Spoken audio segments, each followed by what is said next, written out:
What happened in qualifying for the Austrian Grand? Pain. Hello everybody and welcome back to the P1 podcast with Matt and Tommy. We are here once again to talk more Formula 1. It's sprint weekend and it is pain weekend if you are a Charles Leclerc fan, but we'll get into that a little bit later. Still feels weird, still not normal to have a race in qualifying, but we've got lots to talk about, Tommy, haven't we? We sure do. Still completely agree. Not a fan of having a race and then qualifying, but we've said that too many times. But Just in case people have forgotten. Just in case people have forgotten. Not a fan. Still not a fan. Let's begin with Q1 then, where the bottom five were Albon, Stroll, Bottas, Sargent, and Zhou. The one that sticks out for me there is, of course, Lance Stroll, who it's not the biggest shock ever because Lance Stroll, when the Aston Martin was actually getting podiums in the hands of Fernando Alonso, was getting knocked out in Q1. Now the Aston Martin is sort of flirting between Q1 and Q2. So it's not the end of the world when you compare it to their performance that they have. But being knocked out in Q1 is never a good thing. No, it's not. I mean, Aston Martin have just fallen off a cliff. It's kind of embarrassing now how bad they are to be in that Formula A pack. When we spoke about this race and the gap is so massive between the top teams and the bottom teams, even if Aston Martin had fallen away and, still bagging that 9th and 10th place, but they're behind, Alpine, they're behind Haas's, they're behind RB. It's shockingly bad. It really is. And then it's, of course, the two Williams and the two Saubers. Yeah, nothing really surprising. I mean, it's a shame. It's a shame to see Williams. I don't want this to be a thing now where we expect them to be knocked out in Q1. They've sort of fallen by the wayside here with the way they're developing this car. It was supposed to be this all-rounder, but I've not seen any rounding at all. There's not really been any race where we go, damn, that Williams is working quite well. Yeah, it's gone back to where it was before now at the back. They're not, absolutely owning it in the straight line and doing these like purple sectors or whatever like we expected before, where their car is just unbelievable in a straight line. Really, they have fallen off big time. Question, NCberg05. Do you think that Aston has regressed due to lack of upgrades or due to bad upgrades? Now, neither myself nor Tommy work for Aston Martin, so we can't tell you absolutely categorically. However, if you look at the trend of Aston Martin bringing upgrades to a car, it's never usually gone well. The baseline that they create over the winter, they roll out that it's a Brawn GP car. It's absolutely incredible. And then they stick one thing on. Oh, we're a bit slower. Another thing. Oh, we've gone backwards even more. It does make you wonder about their simulation stuff that they have in the factory, and does any of that really align with what they're sort of building with this car? It appears not, because they are really bad. I mean, when Fernando Alonso can't get any higher than 15th. Like you say, we don't work for Aston Martin, but we can give our opinion, and I do wonder, when you're updating a car and you've got, in my opinion, one of the best of all time of taking a car that's maybe not quite there and over-delivering in Fernando Alonso, and then Lance Stroll, who is having a very difficult time, and at the start of the year, Alonso's doing unbelievable things, Stroll's washed, having an absolute nightmare, and then what happens is they both end up together on track, but they're also down in 15th and 16th. So when you're developing a car, are you developing it for Fernando Alonso to get even further ahead, or are you developing a car for Stroll to catch up? And it makes you wonder if they do develop it for Stroll to catch up, but that sacrifices all their pace. Let's move to Q2 then, and the five out were Ricciardo, Gasly, Magnussen, Tsunoda, and Alonso. Well, I think as we're still on the topic of Aston Martin, let's go with the question from Lee_Pyram. Is Alonso regretting not entertaining the idea of a short Merc contract next year right now? I'm sorry, I don't know how much I believe that Alonso was genuinely offered that, because I think that he would have jumped at that in a heartbeat. I don't think it was ever on. No, I just don't see. I think that this is just a rumour that perhaps has got a little bit out of hand here, but Alonso is not afraid to burn a bridge, to jump ship at the first sight of an inconvenience. Aston Martin showed signs of inconvenience before he made this decision of where to sign. I think that wasn't on, personally. Alonso would rather have 1 year in a car that might be really good than 3 years in a car that is clearly getting worse by the season. I didn't believe for a second that Alonso would have had a Mercedes contract, because I probably think, like you, he would have gone for it. And it's quite clear the way they've kind of not even toyed with the idea of a Carlos Sainz or anything, that they have got their heart completely set on Antonelli or Max Verstappen if they can convince him to go. It's basically those two or nothing. So other stories, Daniel Ricciardo out qualifying Yuki Tsunoda. Thoughts, Tommy? Big Yuki stan. I think every time this happens, which doesn't happen all that often this year, but what are we saying? What are we thinking here? What I'm thinking is that it's going to be very interesting if Daniel Ricciardo continues to sort of be there or thereabouts with Yuki, because they've talked about Liam Lawson. Helmut Marko's come out and said that there's pressure from the shareholders that they need to be a junior team now.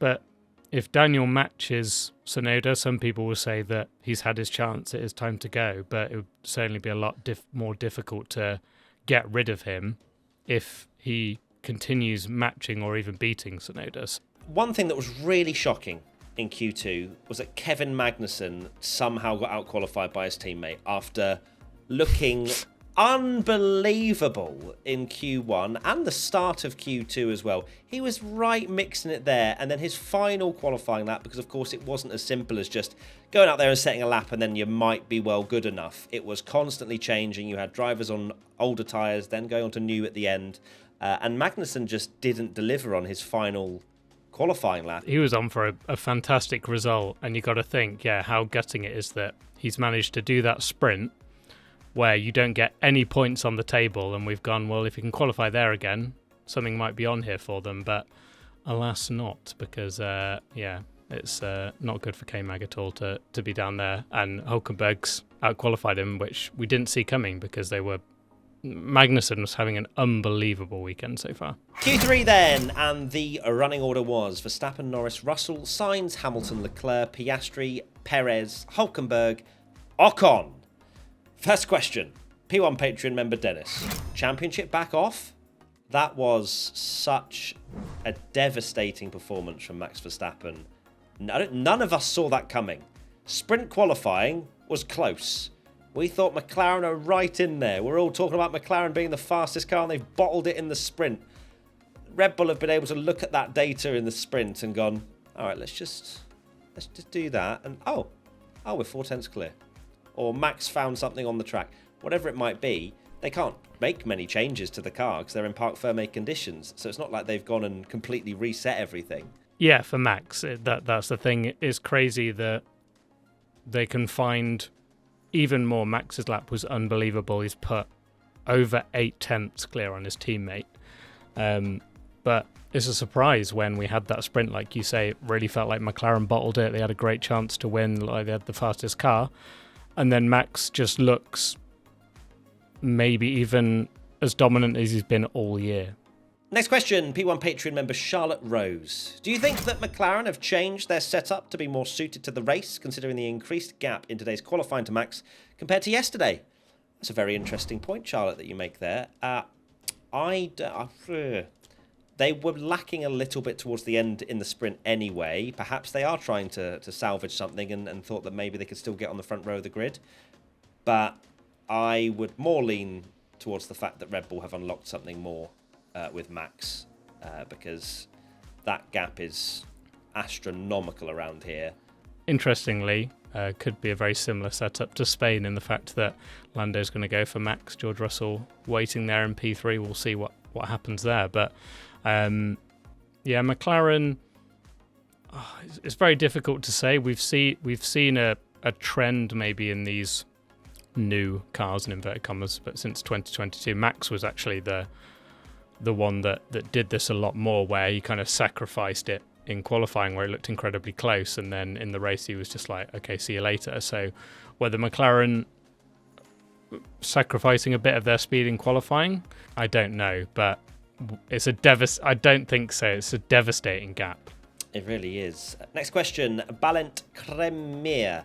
Was Oscar really off track limits? It was really close. I feel two ways about this, and they're both very polar opposites.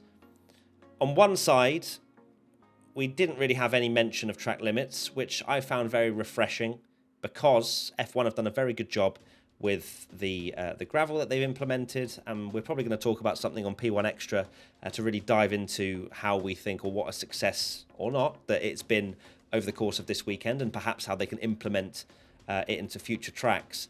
So on that side, it's been really refreshing. But on the flip side of that, clearly the FIA have felt that Oscar has left track limits, so they've penalised him. But it also is the rules. So I'm in my head, I'm thinking, okay, that's really annoying. So you look at it, and Oscar's basically dipping a wheel in the gravel. Is he making time up? Absolutely not.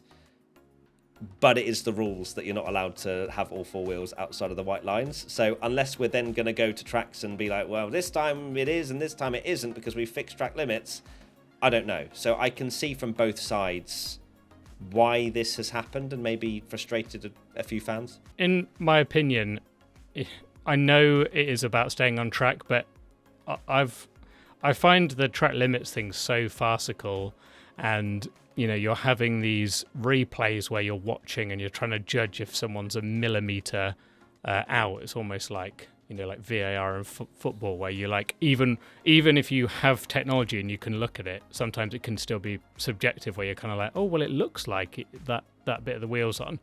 And when it's so close, I know like rules are rules, but you're not gaining any advantage. So for me, if you are putting these gravel traps to the side, because you actually look at that line that he's taken there, his other wheels are in the gravel trap slightly, so it's not like he's gaining an advantage on a completely flat bit of tarmac and able to take more speed. And for me, the solution now should just be, you have that gravel, and that's the self-policing. So if someone runs wide into the gravel, that's the disadvantage on them. You don't need to delete lap times and things, because Oscar Piastri has clearly not gained an advantage. I totally understand when they were deleting lap times, when people were running off and they were going straight onto a tarmac bit of runoff, because they could take like half a mile an hour or whatever through the corner, but it's clearly not the case now. Yeah, interesting one. Let us know in the comments or on social media what you think about that, because Oscar was not happy at all either. He basically said it was embarrassing. He was very livid in the post-quali interview. So Oscar's, was I. Yeah, because of your five driver. If you missed it on Twitch before Oscar had his off, I'd got the top 5 bang on. That immediately made me forget Charles Leclerc going off the track was the karma that slapped you right across the face. Let's speak about Charles going off the track, let's. Great. Yeah. Final question from _cell__. Who do we need to pray to end Leclerc's suffering? Now, I'm not going to be a blind fanboy about this. He made a mistake. This isn't a bad luck. This is him trying to push every ounce of time out of that Ferrari. We all know that Charles Leclerc is very much sending it in qualifying anyway, and that's why he's had so many pole positions. That's why he's been so successful on a Saturday. But it didn't work this time out. Didn't really lose too much, I don't think. Maybe the chance of P3. So actually, no, that is quite a few positions from P6, but of course he gained a position after Piastri having his lap time deleted. But no, we're not praying. We're just saying, right, Charles gave it a good go, and it didn't work out. So, sad times. Yeah, unfortunately for Charles, he's now sort of trying to make up the deficit of Ferrari. They're not as quick as we thought they had been. They're definitely not. Gone? Yeah, they're definitely not this second best car that we thought was the case at the start of the season. And Charles is doing everything he can to kind of cover that, and when we've seen that in the past, that has been the odd mistake here and there because he's pushing so hard. Absolutely. There's still a fight with Mercedes tomorrow, I think, with your Ferrari there, and of course Oscar Piastri, how quickly can he get through on the Mercedes and the Ferrari, because McLaren second fastest car, I think. So fascinating race ahead of us. Can Lando defend the inside line if he gets ahead of Max? We will see. Tommy, what are your final thoughts, sir? Happy birthday. I'll say it properly this time. Nice. And let's go party.